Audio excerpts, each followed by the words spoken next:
주영진의 뉴스브리핑 본격적으로 시작을 해보도록 하겠습니다. 세계보건기구 WHO가 코로나19와 관련해서 세계적 대유행을 선언했습니다.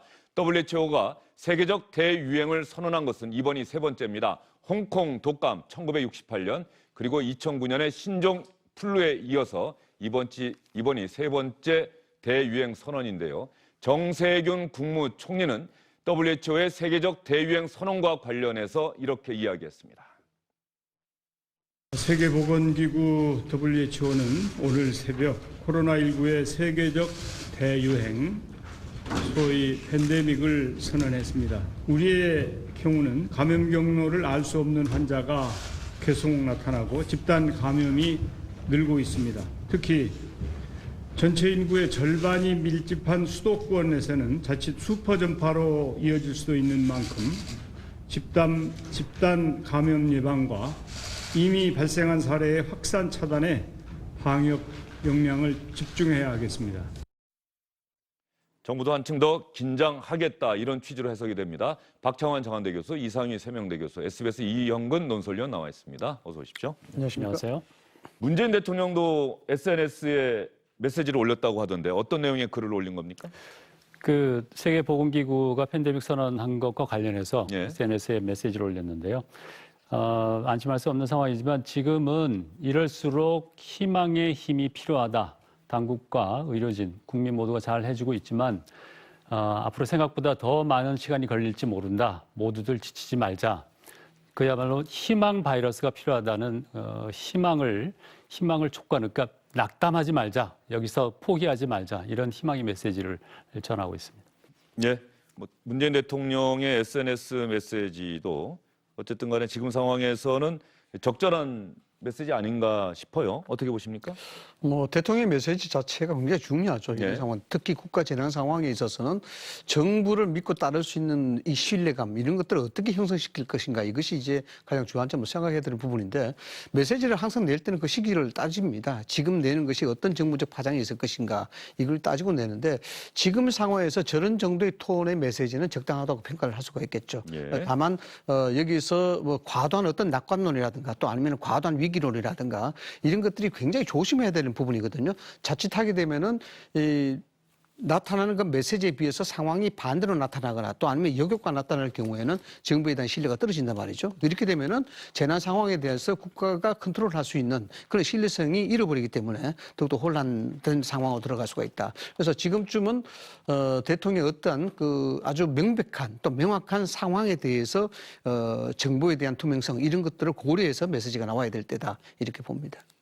그러면 문재인 대통령의 메시지, 청와대가 사실은 그동안 여러 가지 상황에서 이런저런 또 언론에서 비판 기사도 나오고 했을 때 청와대의 대응이 그런 건 아니겠습니까?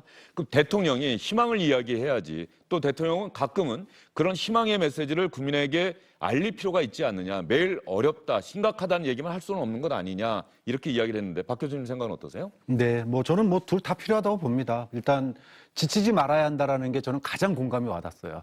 일상에서 아이들을 데리고 집에 하루 종일 있는 어머님들이 굉장히 많습니다. 지금 벌써 2주째, 3주째. 앞으로도 또 1, 2주를 더 집에 있어야 됩니다. 얼마나 답답하겠습니까?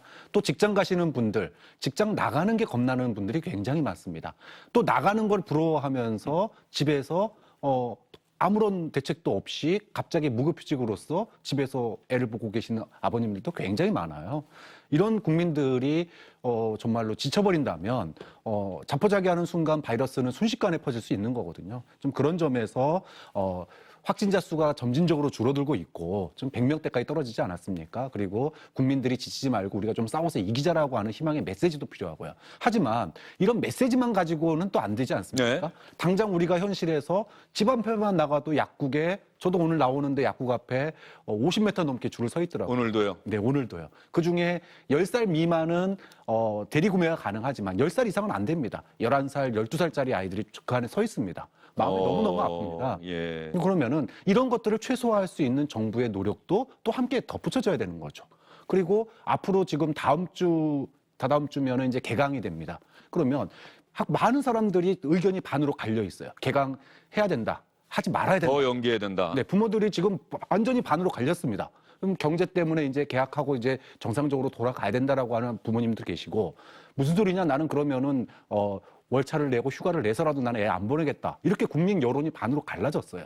자, 이런 부분들에 대해서 이거는 희망 얘기로는 또 해결되지 않은 부분이거든요. 그러니까 그런 대통령은 국가를 총괄하는 입장에서 희망적인 메시지를 내놔야 되는 거고요. 또 거기에 맞게 국무총리나 또는 장관들이나 이 각처의 부처의 장관들은 국민들의 그런 고민들을 어려운 점들을 정말 지치지 않고 머리를 맞대서 힘들어 해결해 나갈 수 있는 그런 세부적인 내용들을 가지고 국민들과 언론과 더 많이 호흡하고 같이 또 의견을 나누고 야당하고 머리를 맞대고 이런 모습을 좀 더 보여줄 필요가 있다고 봅니다. 그러면 대통령의 메시지 얘기가 나왔으니까 뭐 조금 더 이야기를 해보도록 하죠. 문재인 대통령이 어제 예정에 없이 질병관리본부를 찾아갔는데 뭐 사전에 업무 보고 이런 거 절대 하지 않도록 내가 혹시 폐가 되지 않도록 각별히 신경 써달라 이렇게 청와대 직원들에게 지시를 했다고 하는데 가서는 어떤 이야기를 했습니까?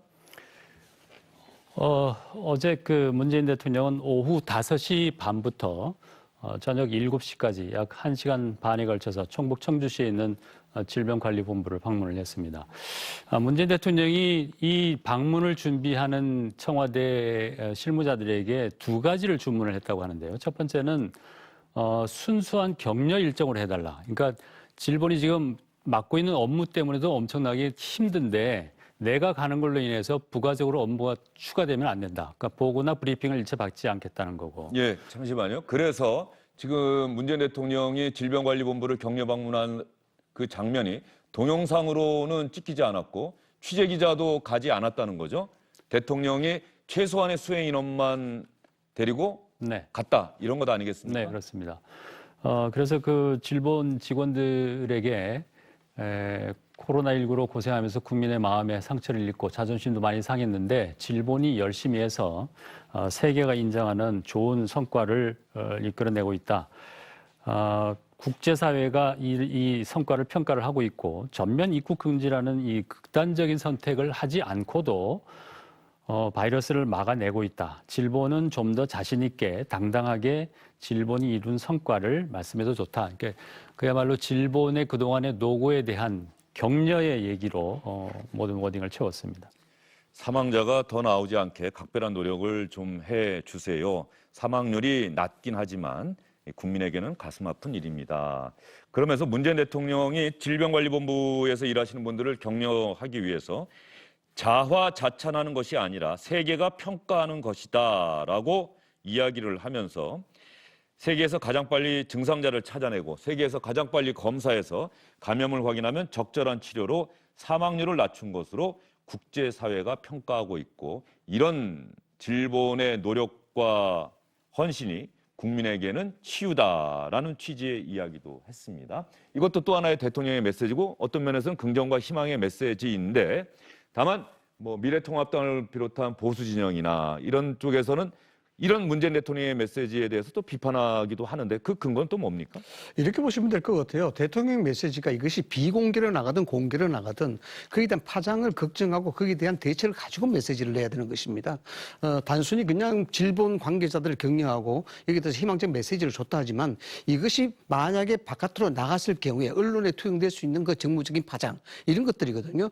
결국 야당의 입장에서는 이 메시지 그 자체를 긍정적으로 볼 수가 없는 것이죠. 지금 자화자찬할 때가 아니다라고 볼 수 있는 겁니다. 그걸 의식해서 문재인 대통령도 자화자찬하는 게 아니라 네. 외국이 국제사회가 그렇게 평가한다라고 이야기를 했네요. 네, 그러니까 이 부분이 메시지가 나갈 것인가 말 것인가에 대한 문제를 따지고 이 행사를 했겠지만은 그러나 이것이 정치적으로 갔을 때는 시기적으로 상당히 안 좋다는 겁니다. 어떤 의미냐 그러면은 지금은 코로나19로 인해서 국가적 재난 사태이긴 하나 앞으로 총선을 앞두고 있는 아주 정무적으로 민감한 시기다. 이런 겁니다. 이게 적나라하게 이야기하자면 이런 것이죠. 야권에서는 정책의 실정을 이야기해야 되는 부분이고 그다음에 여권에서는 여기에 대해서 정책에 대한 방어에 대한 성과를 이야기해야 되는 그런 입장입니다. 그래서 이런 것들을 봤을 때 지금 현재의 어떤 성과를 이야기한다거나 또는 자화자찬식의 이야기를 할 때보다도 지금 희생자가 얼마나 많이 생겼고 또 우리 시스템은 어떻게 만들어져 있고 또 어떻게 대응하고 있다.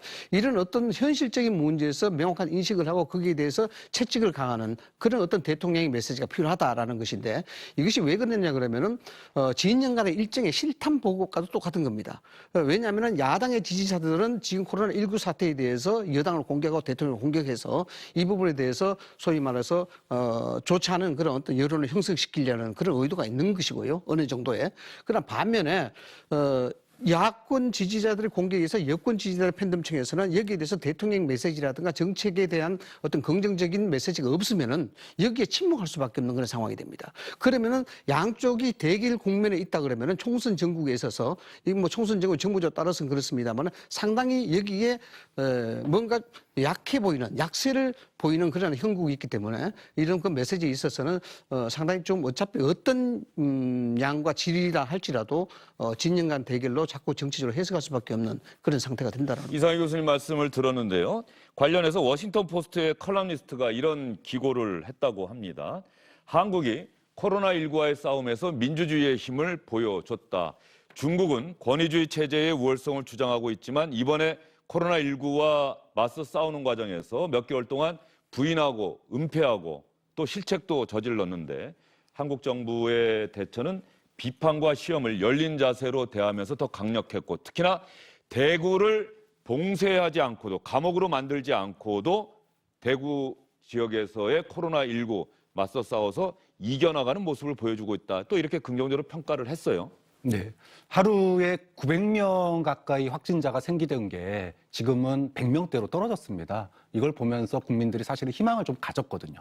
그런데 저는 이번에 대통령의 발언에 대해서 야당이, 특히 보수 야당이 타이밍이 부적절하다 이렇게 비판하는 거에 대해서 오히려 대통령의 저는 이번 발언이 타이밍이 정확했다라고 봐요. 왜냐하면 우리가 신천지라고 하는 생각하지도 못했던 이 확산 사태를 맞으면서 국민들이 굉장히 큰 충격을 받았습니다. 왜? 한국처럼 준비가 잘 된 나라가 없다고 했는데 이렇게 감염자가 폭발적으로 증가하니까 물론 일본이라든지 이런 나라에서는 38도 열이 뭐 3일 이상 4일 돼야지 검사를 하는데 우리는 선제적이고 공격적으로 검사를 하면서 폭발적으로 늘어난 거거든요.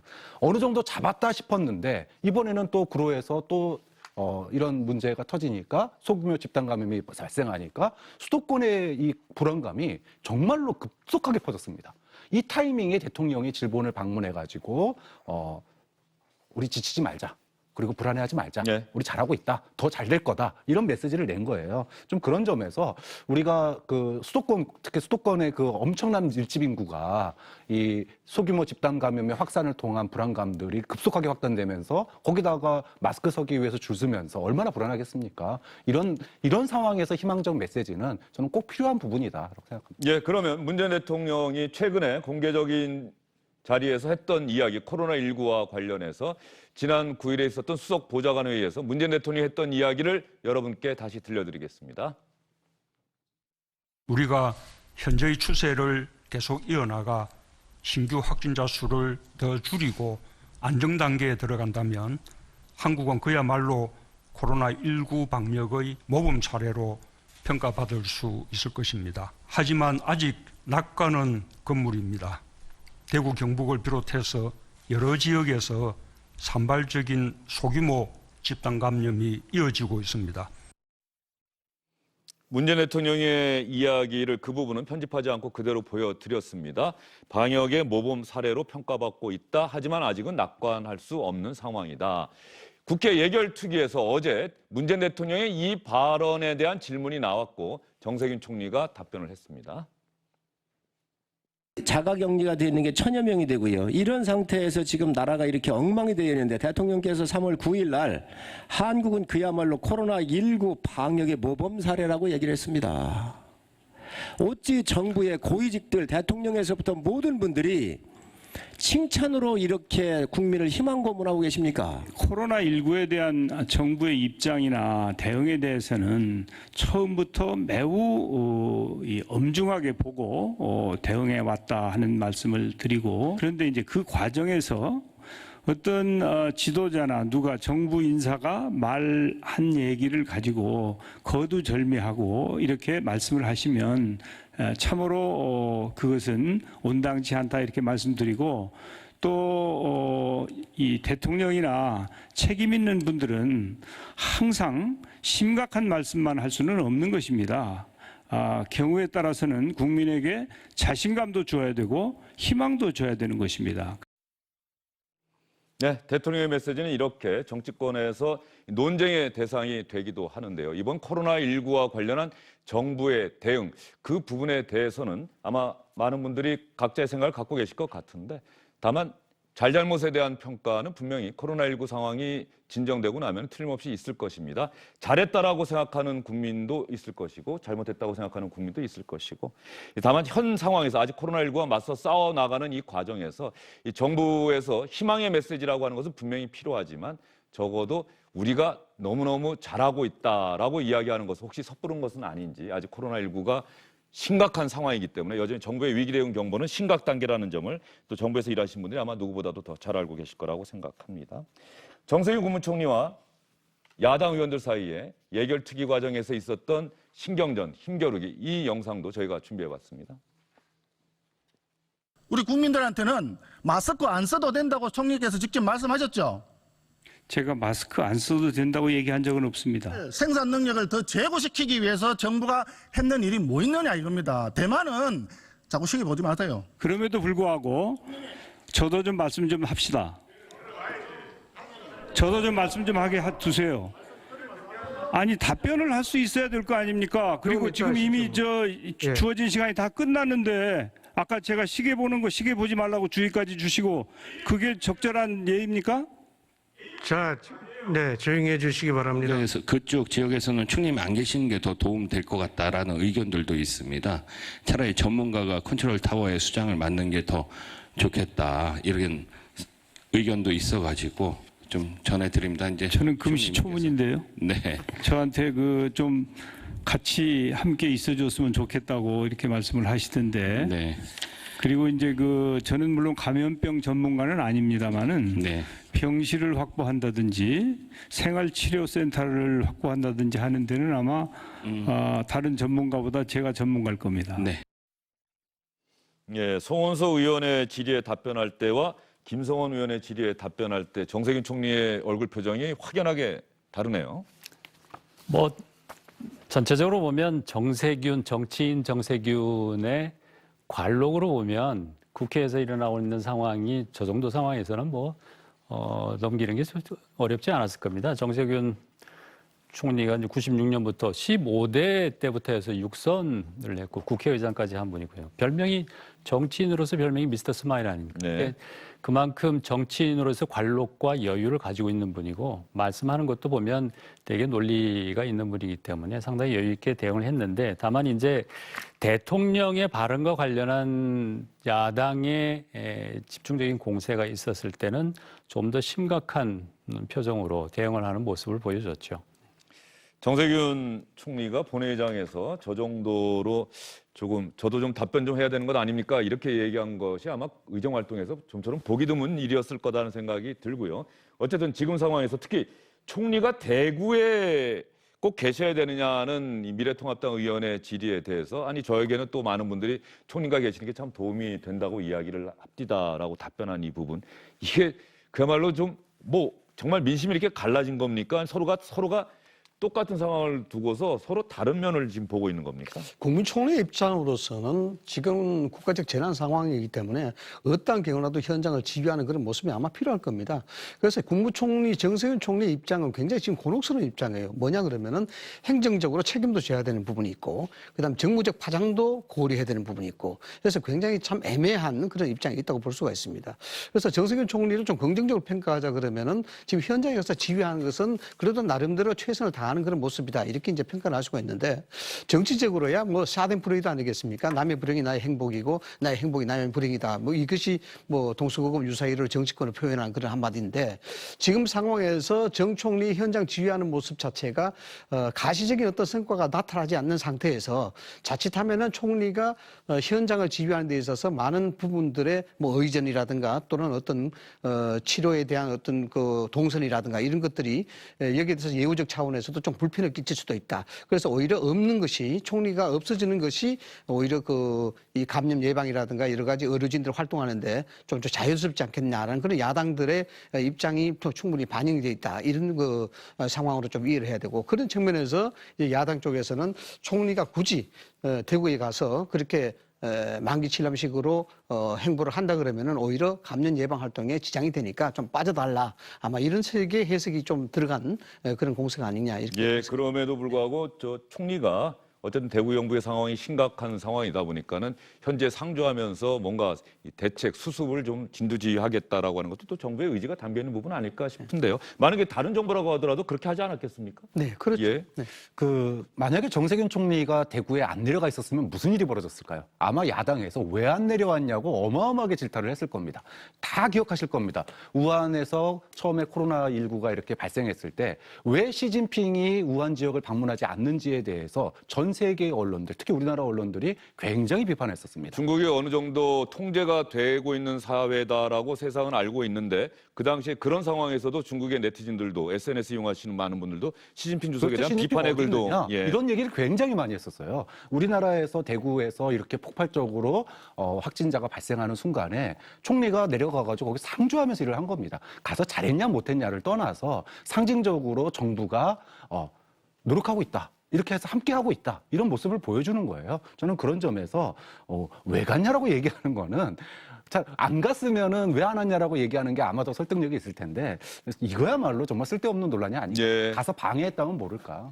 지금 대구 이야기가 나오는데 말이죠. 지금도 미래통합당은 회의할 때 지도부가 하는 이야기를 보면은 코로나19라고 하는 우리 정부가 공식적으로 방역당국에서 공식적으로 제시한 이 용어를 사용하지 않고 우한 코로나라고 쓰고 있습니다. 황교안 대표도 그렇게 이야기를 하고 있죠. 우한이라고 하는 중국 지명을 그대로 사용하고 있습니다. 그런데 정부에서는 어쨌든 코로나19라고 사용하고 있는데 이 대구 경북 특히 대구 지역에서 코로나19 확진자가 급증하고 있는 이 상황과 관련해서 홍남기 경제부총리가 국회 답변 과정에서 대구 사태다라고 하는 표현을 썼다가 수정하는 일이 있었습니다.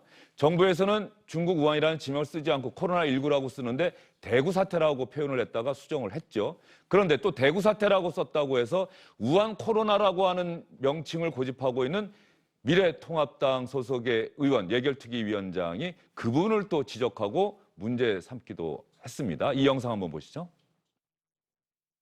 부총리께서 방금 답변하시는 과정에 대구 사태라는 발언을 하셨는데 대구 사태라는 아닙니다. 말을 공식적으로 쓰고 있습니까? 아닙니다. 신천지 사태라고 제가 다시 정정을 해드렸습니다. 대구 사태라는 말씀을 하지 않았습니까? 아니요. 그래서 제가 아까 말씀드린 그 직후에 신천지 사태라고 다시 정정을 해드렸습니다.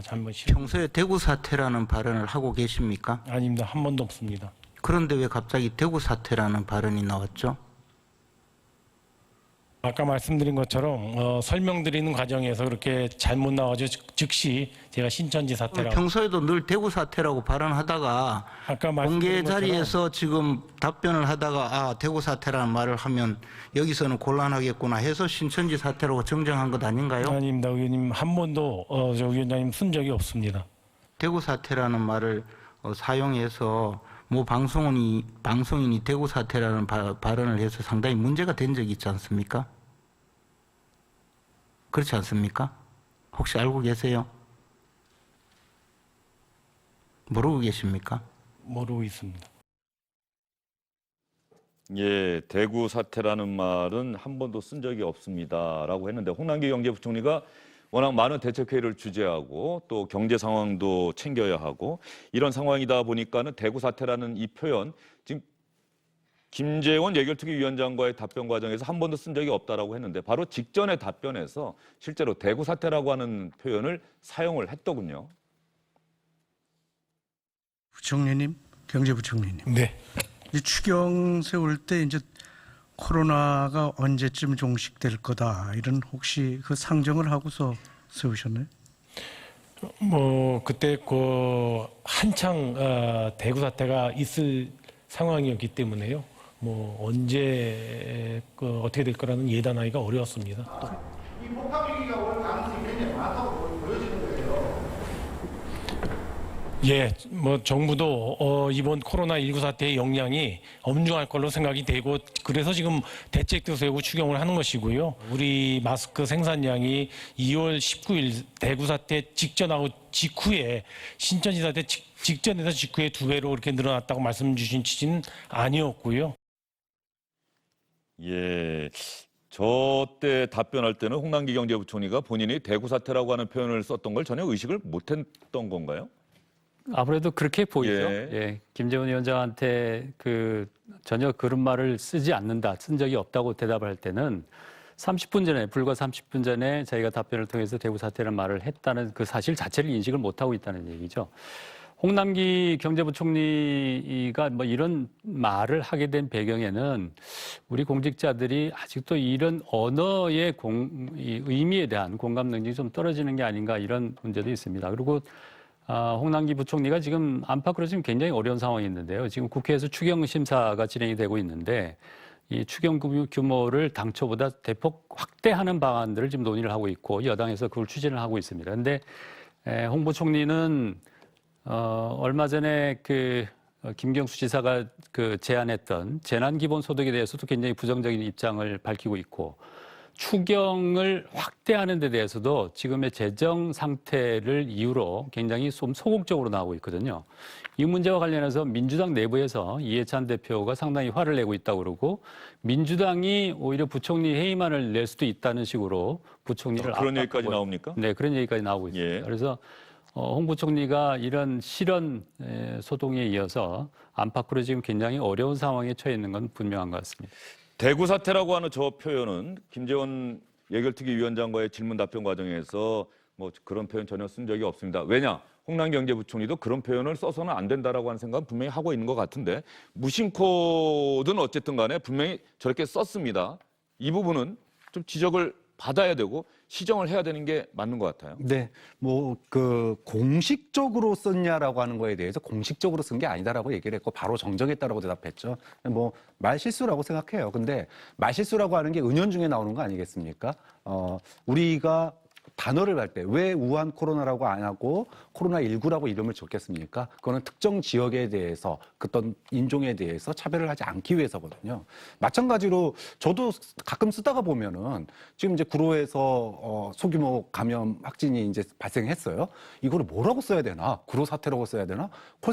그럼 콜센터 하시는 분들은 굉장히 마음이 아프실 텐데. 또 구로라고 하면은 구로 지역 분들은 굉장히 마음이 아플 텐데 참 명명하기가 어려운데 무의식 중에 이야기하다 보면은 구로에서 생긴 일이니까 그냥 구로 사태, 대구에서 생긴 일이니까 대구 사태 이렇게 얘기 나가거든요. 근데 한 번 더 생각해야죠.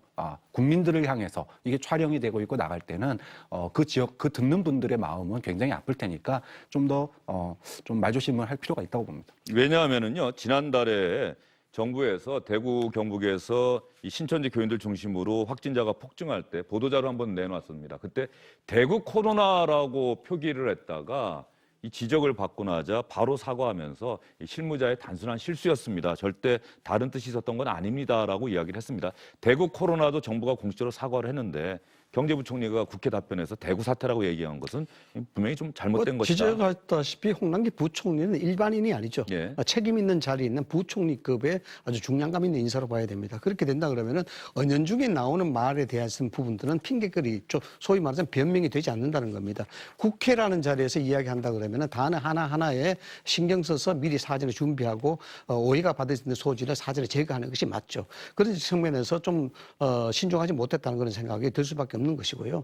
저게 좀 그렇습니다. 좀 전문적인 용어로 이야기하자면 커뮤니케이션 쪽에서는 이미지 화석화라고 이야기합니다. 대구 사태, 우한 사태 이렇게 이야기하는 것은 뭐냐 그러면은 단의 선점이라는 것이거든요. 정치적으로 이제 논란이 될 수가 있는데 저것을 대구 사태라고 한다 그러면 그 사태 본질 자체가 모든 것이 대구에서 비롯되고 대구에서 이야기될 수밖에 없는 그러니까 그 자체가 그대로 화석화돼 버리는 그런 우려가 있습니다. 그렇기 때문에 정치적으로 단의 선점, 이미지 화석화에 대해서는 대단히 신경을 쓸 수밖에 없는 그런 부분이 있습니다. 그래서 지금 현재 상황으로서는 또 총선을 염두고 있는 상황이거든요. 총선을 염두고 있다는 것은 각 당이 지지 기반 또는 자신의 지역구 이런 데 대해서 여론을 수렴해야 되고 거기에 대해서 여러 가지 상황을 좀 배려해야 되는 그런 입장이 있는 것입니다. 그런데 대구 사태라고 이야기하면은 앵커께서도 지적하시다시피 이미 그로 인해서 상당히 정서적 반감이 있어 왔었고 여기에 대해서 분노가 있는 그런 감정도 표출됐었고 그런 상황에서 또다시 이런 것들을 이야기한다 그러면 야당의 입장이고 특히 대구고 지금 총선의 입장이고 이런 부분들을 지역 정서가 좀 순화시킬 수 있는 그런 정도의 이야기를 정부에 요구할 수밖에 없는 그런 상황이 되는 거죠. 예. 알겠습니다. 이 정부 특히 질병관리본부를 중심으로 해서 코로나19와의 싸움에서 정말 헌신하고 수고하고 계시는데 또 정부에서도 얼마나 고생들이 많으십니까? 그런데 그 고생하는 것들이 한순간에 국민들로부터 외면받을 수도 있는 게 이런 말 한 번 잘못했다가는 그런 외면을 받을 수 있는 상황이라는 점도 정부에서 일하시는 분들이 좀 더 신경을 써주셨으면 좋겠습니다.